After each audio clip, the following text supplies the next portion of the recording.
अस्सलाम वालेकुम, मैं हूँ जान शेर और आप देख रहे हैं हमारा यूट्यूब फेसबुक चैनल।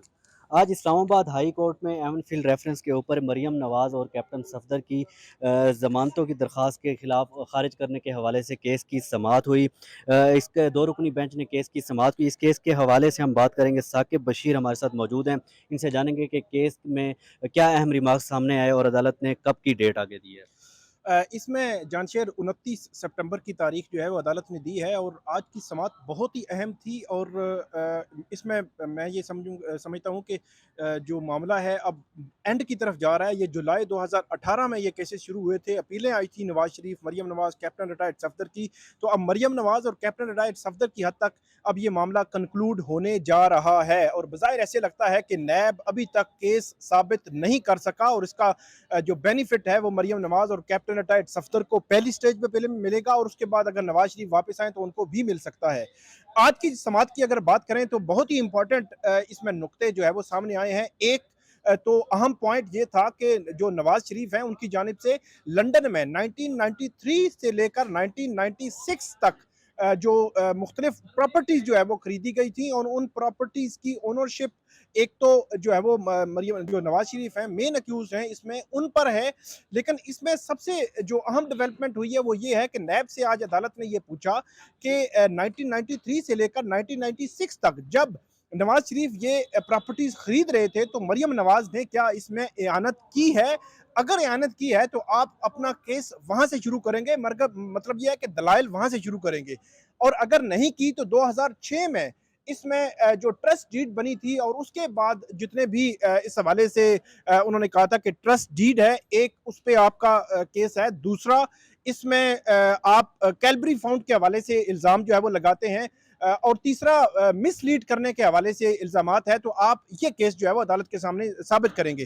तो नैब के प्रोसिक्यूटर ने जो बात की, मेरा ये ख्याल है कि उसमें आधा केस तो मरियम का उसमें क्लियर हो गया कि नैब के प्रोसिक्यूटर ने कहा कि 1993 से लेकर 1996 तक जो प्रॉपर्टीज खरीदी गई उनके हवाले से मरियम का कोई रोल नहीं। मरियम के रोल शुरू होता है 2006 में।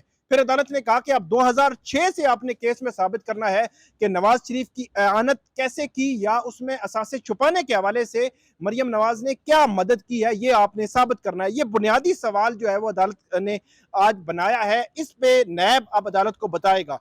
दूसरा, इस केस में कि नवाज शरीफ की अपीलें जो है वो खारिज हो चुकी हैं तो नवाज शरीफ की हद तक अपीलें अदालत नहीं सुन रही। आज 2-3 दफा अदालत ने कहा कि हम उनकी हद तक ये केस नहीं सुन रहे, लेकिन अदालत ने कहा कि अब कोई एक्ट हुआ है तो उस एक्ट में मुआवनत जो है वो साबित करनी है आपने, एयानत या उसके असासे जो है छुपाने के हवाले से।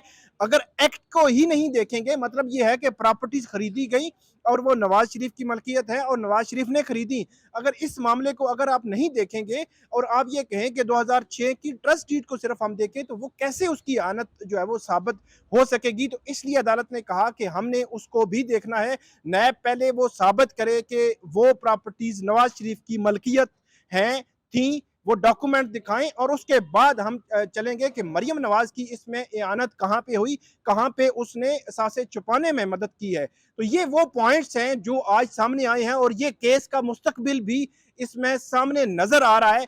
आज नैब की जानिब से कोई सॉलिड पॉइंट अदालत के सामने नहीं, अदालत को असिस्ट नहीं किया गया, अदालत की सेटिस्फेक्शन के लिए उनके सामने नहीं रखा गया।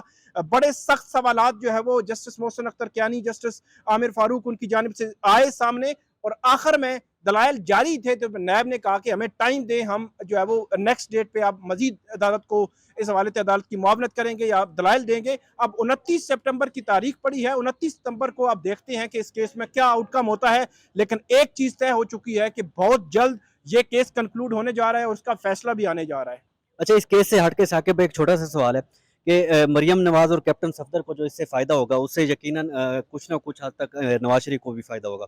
आपको लग रहा है कि आने वाले कुछ दिनों में नवाज शरीफ जो है वापस आ रहे हैं इस केस की बुनियाद क्योंकि उनको सज़ा इसी केस की बुनियाद पर हुई थी? अच्छा, इसके अलावा इंफॉर्मेशन तो हमारे पास नहीं है कि नवाज शरीफ जो है वो कब वापस आ रहे हैं। उनकी पार्टी जो है वो कुछ ऑन करता है, कुछ डिसऑन करता है, कुछ कहता है नवंबर में, कोई दिसंबर में तारीखें देता है।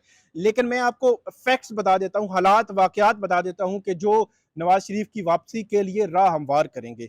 अगर जल्द फैसला आ जाता है, जो बज़ाहिर लग रहा है कि अगले 20-25 दिनों में, 1 मंथ में मरियम नवाज़ और कैप्टन रिटायर्ड सफदर की अपीलों पर फैसला आ जाता है। जो फैसला अभी तक की जो नैब ने जो केस पेश किया है, वो उनके हक में आता नज़र आ रहा है कि मतलब उनकी बरियत हो जाती है। तो फिर डेफ़िनेटली अगली जो है फ्लाइट पे नवाज़ शरीफ यहाँ पे आ सकते हैं।